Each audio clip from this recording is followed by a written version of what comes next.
General صاحب سب سے پہلے میں جاننا چاہوں گی پورا جو ایک وار کا ایک سینیریو بنا رہا تو یہ جو ہندوستان ہے ان کا جو نیو نارمل تھا یہ کیا تھا؟ یہ بیسیکلی کرنا کیا چاہ رہے تھے؟ انڈیا والے کرنا کیا چاہ رہے تھے؟ ہمیں ہندوستان کے ہیجانی اور ہذیانی جو میڈیا ہے اس کا مقابلہ نہیں کرنا چاہیے. ہمیں تسلی سے تحمل کے ساتھ اپنی بات کرنی چاہیے کیونکہ ہذیان اور ہیجان کی شیلف لائف بہت کم ہوتی ہے. Coming back to your question what is the new normal that India wanted to set.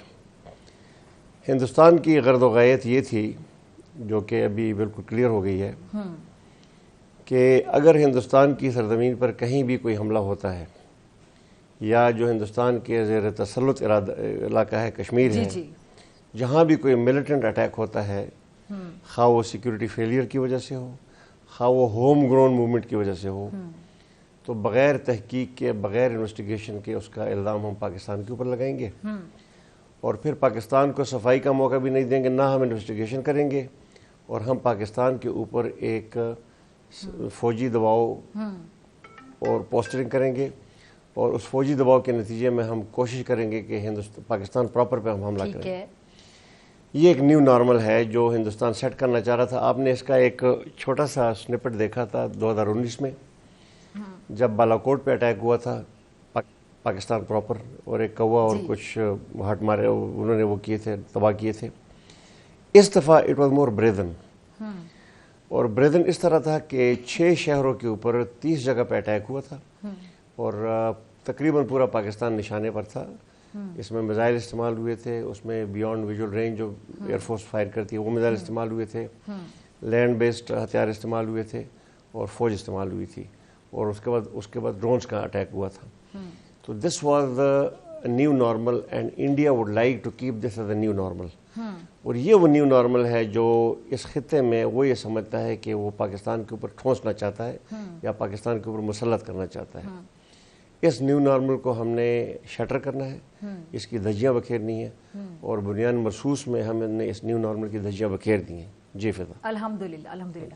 اچھا سر، یہ جو ڈیٹرنس اور ایسکیلیشن ہے اس کو اگر ڈیفرینشیٹ کیا جائے عام ناظرین کے لیے اس میں فرق کیسے واضح کیا جا سکتا ہے کہ کیا فرق ہے اور اس سے ہماری جو ایک نیوکلیئر صلاحیت کہہ لیں، نیوکلیئر کیپیبلٹی کہہ لیں، وہ کس حد تک افیکٹ ہو سکتی، کیسے متاثر ہو سکتی ہے؟ دیکھیں فضا، جب دونوں افواج لڑتی ہیں نا جی تو وہ بعض اوقات جنگ میں نہیں جاتی اگر ان کی فوج آپس میں ایک دوسرے کا مقابلہ کرنے کی صلاحیت رکھتی ہو.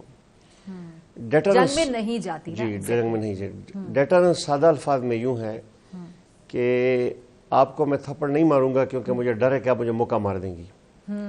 تو یہ ڈیٹرنس ہے اور یہ ڈیٹرنس 2 قسم کا ہوتا ہے مسلح افواج کی پارلنس میں یا ان کی ڈکشنری میں. ایک کنونشنل ڈیٹرنس ہوتا ہے جو کہ نارمل جو مسلح افواج ہوتی ہیں نیوی، آرمی، ایئر فورس ان سے بنتا ہے اور ایک جو نان کنونشنل ہوتا ہے جو کہ نیوکلیائی ہتھیاروں سے بنتا ہے. تو یہ دونوں افواج یا دونوں قسم کی افواج مل کے ڈیٹرنس بناتی ہیں. ٹھیک ہے. اور ڈیٹرنس سے ایک توازن قائم رہتا ہے، فورس کا توازن قائم رہتا ہے. اگر کسی جگہ پر بھی اس کے باوجود کوئی اٹیک ہو جس طرح ہندوستان اور پاکستان کے تناظر میں ہوا تو ہم فوجی زبان میں کہتے ہیں کہ ڈیٹرنس کا بریک ڈاؤن ہو گیا ہے. اور ڈیٹرنس کا بریک ڈاؤن اس وقت ہوتا ہے جب اسکیلیشن ہوتی ہے. اب اسکیلیشن کیا ہے؟ سادہ زبان میں اسکیلیشن یہ ہے کہ 2 سیڑھیاں ہیں، 2 سائیڈڈ اسٹیئرز ہیں، اس اسٹیئرز پہ 2 جو ہیں آپس میں لڑنے والے لوگ چڑھ رہے ہیں اوپر، ایک سیڑھی کا ایک جو ہے وہ رنگ، اس کو اسکیلیشن لیڈر کہتے ہیں اس کو. تو اس میں اگر آپ پہل کر جاتے ہیں یعنی ہندوستان نے جب آپریشن سندور کیا تو ڈیٹرنس بریک ڈاؤن ہو گیا. ٹھیک ہے. اب اسکیلیشن لیڈر پہ ہندوستان اوپر چڑھا گیا تھا، ہم نیچے رہ گئے تھے. اب ہم نے دوبارہ اس اسکیلیشن لیڈر پہ برابر آنا تھا تاکہ ڈیٹرنس دوبارہ ریسٹور ہو جائے یا ری اسٹیبلش ہو جائے. تو آپ نے بنیاد مرصوص کے ذریعے سے ڈیٹرنس کو ریسٹور کر دیا تھا. تو یہ ہے اسکیلیشن اور ڈیٹرنس کا سادہ زبان میں فرق. ہندوستان اور پاکستان کے تناظر میں ڈیٹرنس کو بریک کرنا ایک خطرناک کام ہے اور ڈیٹرنس کو ریسٹور کرنا مشکل کام ہے اور یہ وہ چیز ہے جو آپ کو نیوکلیائی لڑائی کی طرف لے جا سکتی ہے.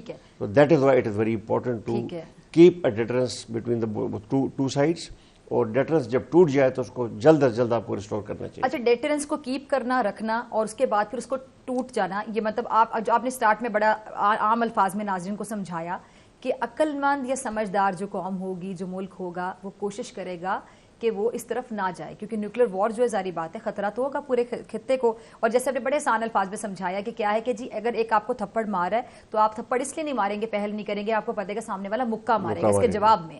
تو پھر اس کا مطلب ہے کہ انڈیا نے بے وقوفی کا ثبوت دیا یہ کر کے. اب ظاہری بات ہے پھر آگے ہم نے بھی تو اس ایسکیلیشن لیڈر پہ چڑھنا تھا اور ہم نے بھی بیلنس کرنا تھا اس کو.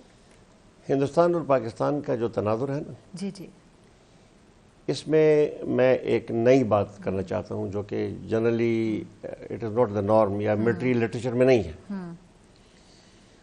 ابھی تک جو ہماری روایتی سوچ تھی, روایتی سوچ یہ تھی کہ اگر لڑائی ہوتی ہے تو ہماری جو مسلح افواج ہیں یا جو کنونشنل فورسز ہیں وہ لڑیں گی, ٹھیک ہے, اور ہم شاید نیوکلیائی لڑائی کی طرف نہ جائیں. نیوکلیائی لڑائی کی طرف ہم اس وقت جائیں گے جب کمزور ملک یعنی پاکستان اپنے تھریش ہولڈ کو کراس کرے گا. ٹھیک ہے, اور تھریش ہولڈ کیا ہے؟ تھریش ہولڈ کے بارے میں یہ سمجھا جاتا تھا, روایتی سوچ یہ ہے, انٹرنیشنلی ایکسیپٹڈ ہے, کہ جب فورس ڈیگریڈیشن زیادہ ہو جائے, ٹھیک ہے, جب اسپیشل لاسز ہو جائیں, علاقہ قبضہ ہو جائے, جب انفراسٹرکچر کی کیجولٹی ہو جائے, ڈیمیج ہو جائے, یا پاپولیشن کی کیجولٹی ہو جائے, ٹھیک ہے, تو یہ 4-5 چیزیں ایسی ہوتی ہیں جو کہ کسی بھی کمزور ملک کو اس کی تھریش ہولڈ کی طرف لے کر جاتی ہیں جہاں وہ نیوکلیئر ویپنز کے استعمال کی طرف سوچنا شروع کر دیتا ہے.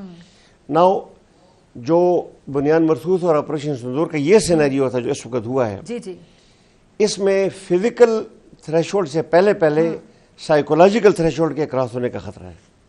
تو جو بات میں اکثر کہتا رہا ہوں وہ یہ ہے کہ بڑا اہم پوائنٹ ریز جی, this is a very important thing which the military planners on both sides they need to understand. جی جی, ناظرین ذرا بھی غور سے سنیے گا جو باتیں کر رہے کہ شاید فزیکل تھریش ہولڈ کے کراس ہونے سے پہلے سائیکولوجیکل تھریش ہولڈ کراس ہو جائے, اس لیے کہ دونوں طرف بہت زیادہ دباؤ ہوتا ہے میڈیا کی وجہ سے پاپولیشن اور ڈیسیجن میکر کے اوپر.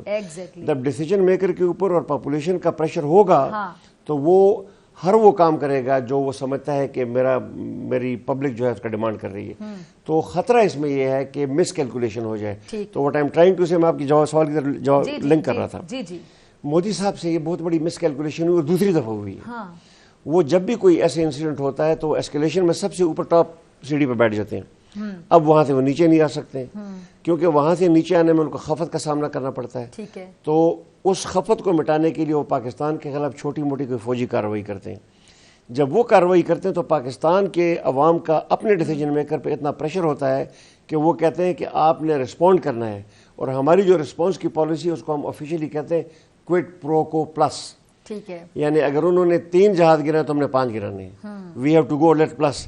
دس is where the miss calculation can happen and this is where both countries can drift toward the nuclear conflict. اس کو سمجھنے کی ضرورت ہے کہ contrary to the military understanding all over the world, in case of India and Pakistan, the psychological threshold may be crossed earlier than the physical threshold.